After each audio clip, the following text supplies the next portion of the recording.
2024 के लोकसभा चुनाव से पहले इंडिया गठबंधन हुआ है, जिसमें समाजवादी पार्टी और कांग्रेस साथ में चुनावी मैदान में उतर रही है। इसी बीच मुरादाबाद जनपद में कल कांग्रेस की भारत जोड़ो न्याय यात्रा आई थी, जिसके बाद मेरे साथ मुरादाबाद के लोग बात करने के लिए मौजूद हैं। कांग्रेस की इस यात्रा से मुरादाबाद में कितना कुछ फ़र्क पड़ गया, क्या कुछ सोचते हैं? देखिए, इस संबंध में मैं ये कहना चाहूँगा, मुख्य रूप से उत्तर प्रदेश के अंदर कांग्रेस और समाजवादी का ही गठबंधन है, तो कमोबेश दोनों पार्टियों का वोट लगभग एक जैसा ही है। दोनों ही पार्टियां मुस्लिम वोट के ऊपर ही आस लगाए बैठी हैं, क्योंकि कांग्रेस के पास तो हिंदू वोट उत्तर प्रदेश के अंदर है ही नहीं, और समाजवादी के पास थोड़ा बहुत हिंदू वोट है भी, लेकिन उस हिंदू वोट से काम नहीं चलने वाला है जब तक कि इस गठबंधन के साथ में बीजेपी का नाराज़ हिंदू वोट नहीं आता, या फिर जो वोट यहाँ उत्तर प्रदेश के अंदर गेम चेंजर साबित हो सकता है, दलित वोट, वो दलित वोट जब तक के गठबंधन के साथ नहीं आता या बसपा का गठबंधन यहाँ नहीं होता इस गठबंधन से, तब तक मुझे लगता है कि कोई इतना प्रभावी असर ये गठबंधन उत्तर प्रदेश के अंदर नहीं छोड़ पाएगा। कांग्रेस की भारत जोड़ो न्याय यात्रा में आज राहुल गांधी और अखिलेश यादव दोनों साथ में हैं, क्या कुछ फ़र्क पड़ेगा, क्या सोचते हैं? देखिए, फ़र्क तो उसी दिन से हो गया था जब आपने इसी ग्राउंड पे आपने एक डिबेट की थी कि गठबंधन टूट गया, तो पूरी मीडिया बड़ी खुश थी। जैसे भारतीय जनता पार्टी के बाद सीधी मीडिया ही खुश थी, और वो गठबंधन अगले ही दिन बल्कि शाम को 5 बजे हो गया, और आपने वो खुशी सुन भी नहीं होगी। उसी दिन से पूरे उत्तर प्रदेश के अंदर पूरी तरीके से लहर बन गई, और आपने देखा कल राहुल गांधी जी की रैली में एक अपार जन समर्थन, पूरी जामा मस्जिद चौराहे से डबल फाटक के पुल तक भीड़ टूटने का नाम नहीं ले रही थी, और सब आम लोग थे। वो कोई खरीदे हुए लोग नहीं थे कि मोदी जी की तरह के एक पौवे पे और 500 रुपये के नोट पे खाने पे वो आए हों। सब निस्वार्थ लोग वहाँ आए थे, और उन लोगों ने समर्थन दिया। और आज उसी तरीके से आगरा में राष्ट्रीय अध्यक्ष अखिलेश यादव समाजवादी पार्टी के राष्ट्रीय अध्यक्ष जी वहाँ मौजूद हैं, और राहुल गांधी दोनों एक साथ जुलूस निकाल रहे हैं, रोड शो कर रहे हैं। आप देखिए, पूरे आगरे के अंदर पूरा आगरा इस टाइम पूरा आगरा जोश के साथ भरा हुआ है कि दोनों नेता। किन मुद्दों पे चुनाव होना है इस बार? मुद्दे? अरे मुद्दे नहीं मालूम आपके क्या मुद्दे? हमारे मुद्दे रोजगार हैं, बेरोजगारी है, और हमारे मुद्दे शिक्षा है, स्वास्थ्य है, और जो आप कहते हैं अनाज 5 किलो अनाज दे दिया 80 करोड़ लोगों को 10 साल में। जो लोग भारत की जनता को इस काबिल नहीं बना पाए कि वो अपना अनाज खुद खरीद लें 5 किलो महीने में, तो वो आज ये कह रहे हैं कि हमने देश को बहुत बड़ी ऊंचाइयों पर ला दिया। जो जिस देश को अपाहिज बना दिया अनाज दे के, अनाज की जगह उसे अगर शिक्षा देते, उसे अगर अच्छी एजुकेशन देते, तो कई योजनाएं चल रही हैं, मिला है लाभ? अगर आप लाभ किस चीज़ का लाभ लेंगे? कई योजनाएं चल रही हैं बीजेपी की, उनका आपको मिला है किसी योजना का लाभ? कौन सी योजना चल रही है? आपको कौन सी योजना? आयुष्मान योजना है, और कई सारी शिक्षा के लिए भी योजना चलाई गई, आपको लाभ मिला या नहीं? देखिए, हमें तो कोई लाभ नहीं मिला, हमारा तो नाम ही नहीं है आयुष्मान। सपा सरकार में मिला था लाभ? करोड़ों लोगों में नहीं है। सपा सरकार के समय में सपा सरकार में सारे लाभ मिले, बच्चों को लैपटॉप मिला, मेरे परिवार में लैपटॉप आया। सपा नेता है ना आप? अरे सपा नेता छोड़ो, आम आदमी की नज़र से भी देखो, हर परिवार में एक लैपटॉप दिया अखिलेश यादव जी ने, कन्या विद्याधन दिया, साइकिल दी बच्चों को, मजदूरों को साइकिल दी, हर घर में एक कहीं ना कहीं योजना मिली होगी। बीजेपी नेता है? हाँ, क्या कह रहे हैं ये आपके नेता जो है? मान्यवर, ये असल में चक्कर क्या है, इनकी आंखों पर चश्मा चढ़ा हुआ है। जिस तरीके से मुस्लिम समुदाय को अखिलेश यादव ने बर्बाद किया है, वो आज तक किसी ने नहीं करा। 18% का आपने भी मंदिर बना रहे हैं आप, एक आपके राष्ट्रीय अध्यक्ष सुनो आपके राष्ट्रीय अध्यक्ष मंदिर बना रहे हैं यूपी में, आपके राष्ट्रीय अध्यक्ष यूपी में, उस पर भी आइए, आपका वही मुद्दा है। अरे आपकी भी सुनी जाइए, आपके भी राष्ट्रीय अध्यक्ष मंदिर बना रहे हैं, क्या कुछ कहना? वो उनकी आस्था, हर किसी की आस्था अपनी है। अगर कोई मस्जिद बनाए, कोई मदरसा बनाए, कोई मंदिर बनाए, कोई गुरुद्वारा बनाए, वो एक आस्था धर्म का विषय है, वो अलग चीज़ है, कोई भी बना सकता, उसका प्रचार थोड़ी करना है। अगर भारतीय जनता पार्टी कर रहे हैं, राष्ट्रीय अध्यक्ष ने जो है तुम्हारा उसको भी अनाउंस करा। सुनिए, कोई भी भारतीय जनता पार्टी के किसी भी नेता से, प्रवक्ता से, छोटा बड़ा किसी से बात कर लो, 2 मिनट से ज्यादा वो कोई लाइव डिबेट में बात नहीं कर सकता बिना हिंदू मुस्लिम, बिना पाकिस्तान को लाए। जी, क्या कुछ कहना है? भैया, ये इनकी सोच है, हमारी सोच नहीं है। देखिए, अखिलेश यादव जी ने कार्ड खेला यादव पे, और मुस्लिम समुदाय को लूटने के अलावा दूसरा कोई कार्य नहीं किया। और अब एक बात सुन लीजिए, एक बात सुन लीजिए, साइकिल दी सिर्फ पंचर जोड़ने के लिए। क्या अल्पसंख्यक समुदाय इस लायक था कि उसे पंचर जोड़ने के लायक छोड़ दिया गया? जब 18% का आरक्षण देने का दिया, अल्पसंख्यकों को दिया था, एक आरक्षण नहीं दिया, जीतते ही इन्होंने सबको बाबा जी को डिल्लू दे दिया गया, और पंचर जोड़ने वाली कौम। क्या कहना? आप बीजेपी ये कह रहे हैं कि मुसलमानों को 18% रिजर्वेशन नहीं दिया। आप बीजेपी के लीडर हो, आप बीजेपी के कार्यकर्ता हो, आप दिलवा दो बीजेपी से 18% रिजर्वेशन, हम तो खुश हो जाएंगे। आप हमें दिलवा दोगे तो ये सिर्फ बीजेपी बांटने की राजनीति करती है, धर्म की राजनीति करती है। धर्म का तस्मा हटवा दिए। 400 पार 400 पार 400 पार गा रहा है। 400 पार है भाई, तुम्हें क्यों जैन जी की ज़रूरत पड़ गई? अगर आप 400 पार ला रहे हो, तुम्हें क्यों नीतीश कुमार जी की ज़रूरत पड़ गई? आप 400 पार ला रहे हो। सिर्फ एलईडी और टीवी की राजनीति हो रही है, ज़मीनी स्तर पर जीरो। बीजेपी के चैनल के माध्यम से कहना चाहता हूँ, आप हिंदुस्तान को सोने की चिड़िया देखना चाहते हो? सोने की चिड़िया आज भी है। मुझे नहीं लगता। किस तरीके से आप किस तरीके शिक्षा के क्षेत्र में देख लिए, रोजगार के क्षेत्र में देख लिए, आज युवा क्या नाम है खुदकुशी कर रहे हैं। आपका क्या काम है? मेरा क्या नाम है, विराज हैंडीक्राफ्ट का काम है। मैं चल रहा है इसी सरकार नहीं में? नहीं चल रहा। जब से ये क्या नाम है बीजेपी आई है कि सब बिल्कुल हर आदमी, छोटे से छोटा आदमी परेशान है, बड़े से बड़ा आदमी परेशान है। आज देख लो कितनी खुदकुशी हो रही है। युवा बेरोजगार पड़े हुए हैं। मैं आपसे कह रहा हूँ ना कि ये मंदिर और मस्जिद हमारे यहाँ, इस पे अगर कोई राजनीति करे। राष्ट्रीय अध्यक्ष भी आपको मंदिर यूपी में बना रहे हैं, आपको शायद जानकारी नहीं। मैंने क्या कहा? मैं मंदिर और मस्जिद, आपके राष्ट्रीय अध्यक्ष भी कर रहे हैं। मैं कहता रहा हूँ, आस्था की मामला, लेकिन पॉलिटिकल। आप भी तो उसी को मुद्दा बना रहे हो। आप भी उसी को मुद्दा बना रहे हो। मैं तो दोनों के लिए कह रहा हूँ। मैं तो दोनों के लिए कह रहा हूँ। एक कानून बनना चाहिए कि जो भी इस पे पॉलिटिक्स करेगा। राष्ट्रीय अध्यक्ष के खिलाफ है आप? नहीं, मैं क्यों खिलाफ जाऊंगा राष्ट्रीय अध्यक्ष के? मैं तो उसी पे कानून बना रहे हो ना? नहीं, मैं तो कह रहा हूँ। अरे तो बीजेपी इसको क्या अल्पसंख्यक समुदाय से कोई नहीं बनने लायक था? जिनके 50 वोट भी नहीं थे, उनको राज्यसभा सांसद भेज दिया गया। बताइए। इनसे आप मेरा जवाब तो ले लिए। ये कह रहे हैं कि 18% रिजर्वेशन नहीं दिया। आप इनसे पूछिए कि आप दिलवाएंगे 18%? और विधानसभा लोकसभा में ये कितने मुसलमानों को टिकट देंगे, ये भी पूछ लिए। ये हिटलर की सरकार है, ये हिटलरों की सरकार है। अगर 400 पार, मैं इस मीडिया के माध्यम से कहना चाहता हूँ, ये जो सिर्फ सरकार है, ये मशीनरी सरकार है। आज ये बिना मशीन के चुनाव कराकर 100 सीटें जीतकर जिता दे। जिस चौराहे पर चाहे उस चौराहे पर आप मेरा सर कलम कर दीजिएगा, अगर ये 100 सीटें जीतकर दिखा दे। भाजपा कभी भी बिना मशीन के चुनाव नहीं जीत सकती, और ये हमारे विपक्ष की एक कमजोरी है। अगर पूरा विपक्ष बड़ा आरोप लग रहा है। माननीय अखिलेश यादव जी ईवीएम से जीते थे, उस वक्त वो दिन भूल गए क्या?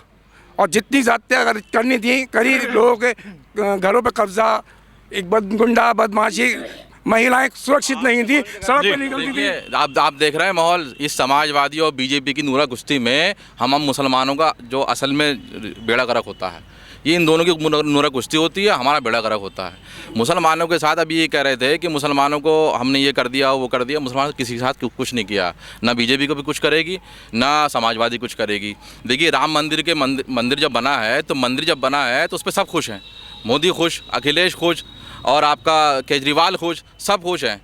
ठीक है, मस्जिद चली गई, इसका गम तो मुसलमानों का है ना। अभी कैमरे पे तो बोलेंगे नहीं, ठीक। अभी जाके मातम करेंगे कि हाँ यार हमारी मस्जिद चली गई, हमारी अब ज्ञान व्यापी चली जाएगी। हल्द्वानी पर अखिलेश यादव क्यों नहीं बोलते? क्यों हल्द्वानी नहीं गए? वो कह रहे हैं साहब हमें परमिशन नहीं मिल रही। अरे भैया, आप परमिशन का लिहाज रखेंगे, आप तोड़ के जाइए, आप अपने मुकदमा दर्ज कराइए। मुकदमा दर्ज कराएगा मुसलमान, धरने पे बैठेगा मुसलमान, लाठी खाएगा मुसलमान, जेलों में जाएगा मुसलमान, और आप मलाई खाएंगे। और हमारे मुरादाबाद के जो विधायक होंगे समाजवादी के मुसलमान, उनको आप धक्के दे के जो कार से उतारेंगे, उनकी बेइज्जती करेंगे। आप ज़मीनुल्लाह को धक्के दे के उतारते हैं, आप यहाँ भी कर रहे हैं। तो देखिए, मुसलमान इस बात को समझ रहा है कि हमारे साथ खेल क्या हो रहा है। हमारे साथ ये खेल हो रहा है कि तुम्हें बीजेपी को हराने के लिए समाजवादी को वोट कर देना है, कांग्रेस को वोट कर देना है, अपनी बात मत करना। अगर तुमने अपनी बात कर ली, तुम्हारा गलत वोट दिया जाएगा। नहीं नहीं नहीं नहीं, तुम अगर अपनी बात करो तो फ़ौरन कहेगा भाई तुम हिंदू मुसलमान कर रहे हो, तुम मुसलमानों की बात क्यों? अरे भैया, जुल्म मुसलमानों पर है, नौकरियां मुसलमानों की गई हैं, रोजगार मुसलमानों का बर्बाद हो गया, मस्जिदें मुसलमानों की छिन रही हैं। क्या हिंदू की तो किसी मस्जिद छिन नहीं रही है? किसी हिंदू का मदरसा तो है नहीं। क्या अभी तक क्या अखिलेश यादव ने, जब उनकी सरकार थी, तो क्या किसी मंदिर में बुलडोजर चलाया था उन्होंने? आप बता दीजिए। क्या उन्होंने, जो इनकी अपनी विद्यापीठ होती है, तो क्या अखिलेश यादव ने कभी उन विद्यापीठों को बंद कराया था? आप मदरसों को पैसा देते थे, वो भी हमारा ही पैसा, वक्फ बोर्ड का। वो जो वक्फ बोर्ड की हमारी संपत्ति थी, उन संपत्तियों पर सारी सरकार ने, अखिलेश यादव ने पूरा कब्जा किया, उनको बेचा, दिल्ली की सारी संपत्ति को बेच दिया। अभी मेहरौली में मस्जिद तोड़ दी गई, 600 साल पुरानी, ठीक। इसी बीजेपी सरकार ने तोड़ी। कहाँ है अखिलेश यादव, कहाँ है राहुल गांधी? क्यों नहीं बोलते? नहीं बोलेंगे वो मुसलमानों को, देखिए मुलायम सिंह यादव तमंचे बिकवा रहे थे मुसलमानों में उनकी हिफाजत के नाम पे, और राहुल गांधी मुसलमानों को जेब कतरा बना रहे हैं। बना नहीं रहे वो जी। मोदी जी की एक बता रहे थे, वो मोदी जी द्वारा जिस तरह से जेब कटिंग की जा रही है उसका उदाहरण माननीय राहुल गांधी जी बता रहे थे जनता को, ताकि सच्चाई बताने की। लेकिन आपके चैनल के माध्यम से ये बात बिल्कुल सच है। मैं भी कहना चाहता हूँ कि पूरे भारत के अंदर क्या कोई मंदिर किसी अवैध स्थान पर नहीं बना है, केवल मस्जिद और मदरसा ही अवैध बना है। एक धर्म विशेष को जिस तरह से भारतीय जनता पार्टी में अगर टारगेट किया जा रहा है, ये एक बहुत सोचने वाली बात है कि देश ये टारगेट कांग्रेस ने भी किया था। राम मंदिर, बाबरी मस्जिद के अंदर सबसे पहले मूर्ति गोविंद वल्लभ पंत ने रखी थी, जो यहाँ के मुख्यमंत्री थे, वो कांग्रेस के थे। 86 में ताला राजीव गांधी ने खोला था। जब बाबरी मस्जिद शहीद हुई 1992 में, तो नरसिम्हा राव कांग्रेस के प्रधानमंत्री जो थे वो उन्होंने गिरवाई थी, उसके ऊपर कोई नहीं बोलेगा। जब मस्जिद गिर रही थी तो नरसिम्हा राव कहते हैं कि मैं तो मंदिर में पूजा कर रहा था। लोग उनसे कह रहे हैं साहब मस्जिद टूट रही है। सुप्रीम कोर्ट जब आदेश आया, सुप्रीम कोर्ट में क्या कहा गया? सुप्रीम कोर्ट ने कहा कि 500 साल पहले बाबर ने कोई मंदिर तोड़कर मस्जिद नहीं बनाई थी, ये बात कही गई थी ना। तब ये बात सारी साबित हो गई थी, तो हमारी मस्जिद हमें दे देते। अब आप ज्ञानव्यापी छीनने के चक्कर में राहुल गांधी बोल के दिखाएं ज्ञानव्यापी पे, ठीक। असदुद्दीन ओवैसी जी मोहब्बत की दुकान खोल के दिखाए, सड़कों पे उतर के दिखाए ओवैसी जी। क्यों नहीं कहते ओवैसी जी पूरे उत्तर प्रदेश के अंदर सिर्फ उन सीटों पे चुनाव क्यों लड़ते हैं जहां से मुसलमान लड़ रहा होता है, वहां क्यों नहीं लड़ते जहां नॉन मुसलमान? जी मौलाना साहब, असदुद्दीन ओवैसी दुकान खोलने के आदमी का है, वो तो अगर हैं तो हमदर्द हैं। देखो मैं उनका नाम, क्या नाम है आपका? अच्छा, भाई ने एक वकील रशीद भाई ने अभी एक बहुत अच्छी बात कही। जब बाबरी मस्जिद के ताले टूटे थे तो वो भी कांग्रेस की सरकार थी। जब रात के अंधेरे में मूर्तियां रखी गई तो भी कांग्रेस की सरकार थी, ठीक है। और जब बाबरी मस्जिद शहीद हुई थी तो स्टेट में गवर्नमेंट कल्याण सिंह मुख्यमंत्री थे और प्रधानमंत्री पीवी नरसिम्हा राव थे, आराम से बैठे रहे। उनके एक तीर में 2 निशाने हो गए, बाबरी मस्जिद शहीद हो गई और इधर बीजेपी की सरकार को बर्खास्त करने का उन्हें एक बहुत अच्छा मौका, सुनहरा मौका उन्हें हाथ लग गया। और दूसरी बात, हद तो तब हो गई जब याकूब मेमन को फांसी हुई। हालांकि उन पर कोई ऐसा टेररिस्ट का मुकदमा था नहीं मेरे ख्याल से गालिबन, क्योंकि वो हाथ अरेस्ट हुए थे और उन्होंने पुलिस की मदद की थी। तो उस वक्त में जब उन्होंने पुलिस की मदद की थी तो नहीं होनी चाहिए थी। लेकिन उस टाइम पर जब उन्होंने दया याचिका अपनी भेजी सुप्रीम कोर्ट को या राष्ट्रपति को, तो उस वक्त में आप इत्तेफाक देखिए, उस वक्त में भी राष्ट्रपति कांग्रेस के थे, प्रणब मुखर्जी। तो उन्होंने याकूब मेमन की दया याचिका खारिज कर दी और रात के अंधेरे में सुनवाई हुई और उन्हें सुबह फांसी दे दी गई। तो ऐसा नहीं है, ये जो मुसलमानों के साथ खिलवाड़ करने की शुरुआत कांग्रेस ने ही की है। जैसे कि इमरजेंसी हुई मुसलमानों के साथ, उस वक्त दिल्ली में बहुत बड़े दंगे मारकाट, तो मुसलमान तो हमेशा त्रस्त ही हुआ है, हमेशा। ऐसा नहीं कि मुसलमानों को किसी ने दे दिया। हाँ, आजम खान थे एक मंत्री, उन्होंने मुसलमानों के लिए वक्फ बोर्ड के पैसे से कुछ किया, तो आज उनकी हालत आप देख ही रहे हैं।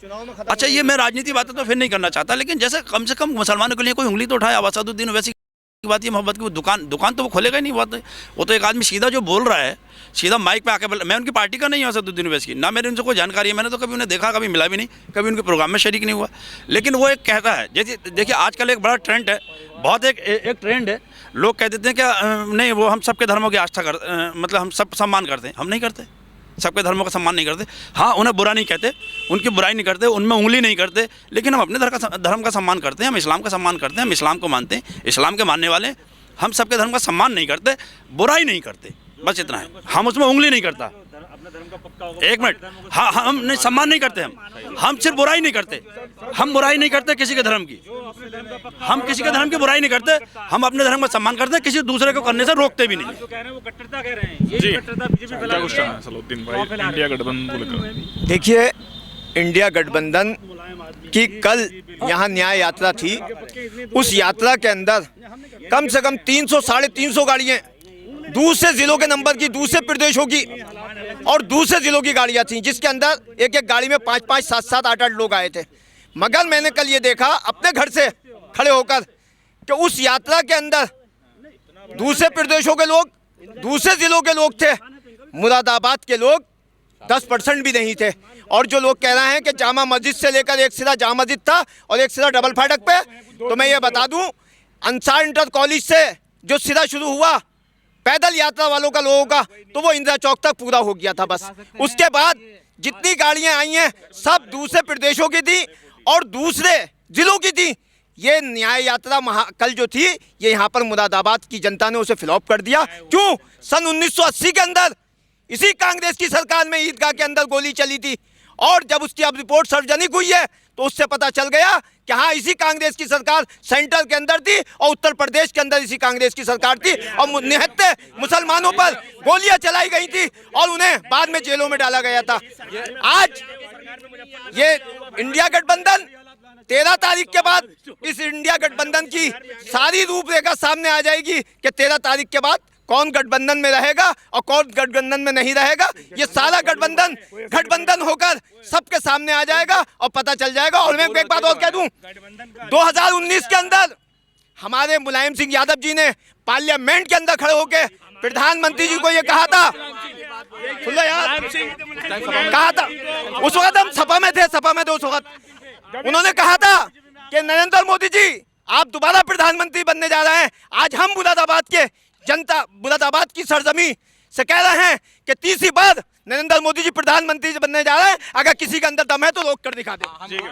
हम रोक के दिखाएंगे, ऐसा नहीं है, नहीं रुकेंगे, रुकते सब हैं। इंदिरा गांधी को भी ये बड़ा तुर्रा था कि मैं हारूंगी नहीं। इंदिरा गांधी भी हारी थी, मोदी भी हारेंगे। अच्छा, दूसरी बात ये देखिए, जो न्याय यात्रा लेके चल रहे हैं ये 2 लड़के जो है ना, ये 2017 से निकल रहे हैं और ये 2 लड़के बड़े होके नहीं दे रहे, पता नहीं कब बड़े होंगे। इनकी उम्र के जो लोग हैं उनके पता नहीं कितने बड़े लड़के हैं, उनकी शादी हो गई, इन 2 लड़कों की शादी नहीं हो रही। ठीक है, वो ये 2 लड़के बड़े नहीं होंगे कभी, ये 2 लड़के ऐसे ही संघर्ष करते रहेंगे। तो अच्छा, एक बात, दूसरी बात, मैं जो बार बार कह रहा था कि ये मुसलमानों को बेवकूफ़ बनाने की बात है। राहुल गांधी और अखिलेश यादव में इतना दम होता ना तो वो मुस्लिम इलाकों में यात्रा नहीं निकालते कि वो जाम मस्जिद निकालेंगे, वो गलशहीद का चौराहा निकालेंगे, वो करूला निकालेंगे, वो कोहिनूर तिराया निकालेंगे। उनके अंदर इतना दम था, वो लाइन पार निकालते, वो बुद्धि विहार में निकाल के दिखाएं, वो रामगंगा विहार में निकाल के दिखाएं। जरा जब पता चलेगा आपको कि क्या औकात है इन लोगों की। इन लोगों को हिंदुओं ने बिल्कुल नकार दिया है। ठीक है, इन लोगों ने हिंदुओं को बिल्कुल नकार दिया है। अब इस बार इनको मुसलमान नकारेगा। जी, क्या कुछ कहना है? देखिए, कोई मंदिर की बात कर रहा है, कोई मस्जिद की बात कर रहा है, कोई हिंदू की बात कर रहा है, कोई मुस्लिम की बात कर रहा है, लेकिन आज उत्तर प्रदेश हो या फिर देश हो, देश का सबसे बड़ा मुद्दा ये है कि सर्वधर्म समभाव की स्थापना यहाँ पर, क्योंकि ये हमारा देश गंगा जमुनी तहजीब को मानने वाला देश है। यहाँ सर्वधर्म समभाव की भावना को स्थापित जो भी करेगा उसी को यहाँ मुरादाबाद की जनता, उत्तर प्रदेश की जनता या फिर देश की जनता वोट देगी और सरकार बनाएगी। जी, भारत जोड़ो न्याय यात्रा मुरादाबाद पहुंची थी। जी, लोगों का कहना है, आपके सामने ये भी आरोप लगाया है कि 10% लोग मुरादाबाद के थे, क्या कुछ कहना है? देखिए, 10% नहीं थे, 100% थे। और भारत जोड़ो न्याय यात्रा से सारे जो पार्टियां हैं वो खास तौर पे बीजेपी गठबंधन की जो पार्टियां हैं वो बौखला गई हैं। उनकी जो यात्रा है उस यात्रा को देखकर ये लोग परेशान हैं और लगातार उन पर जो है हमला कर रहे हैं। भारत जोड़ो न्याय यात्रा एक जो है गंगा जमुना तहजीब का जो है कि सबूत है कि सब लोग सर्वधर्म समाज और सर्वधर्म को साथ लेके चल रही है और निरंतर जो है जितने भी आगे बढ़ रहे हैं भारत जोड़ो न्याय यात्रा का जो है गिराव लगातार बढ़ता जा रहा है। और ये देखिएगा, लोकसभा 2024 के चुनाव के अंदर इंडिया गठबंधन में जो है 80 में से कम 50-60 सीटें हमारे यहाँ लेके आएगा उत्तर प्रदेश में। भारत जोड़ो न्याय यात्रा को लेकर मुरादाबाद के लोगों से बात की गई है, जिनके द्वारा अपनी प्रतिक्रिया दी गई है। शारिक सिद्दीकी, TV9 मुरादाबाद।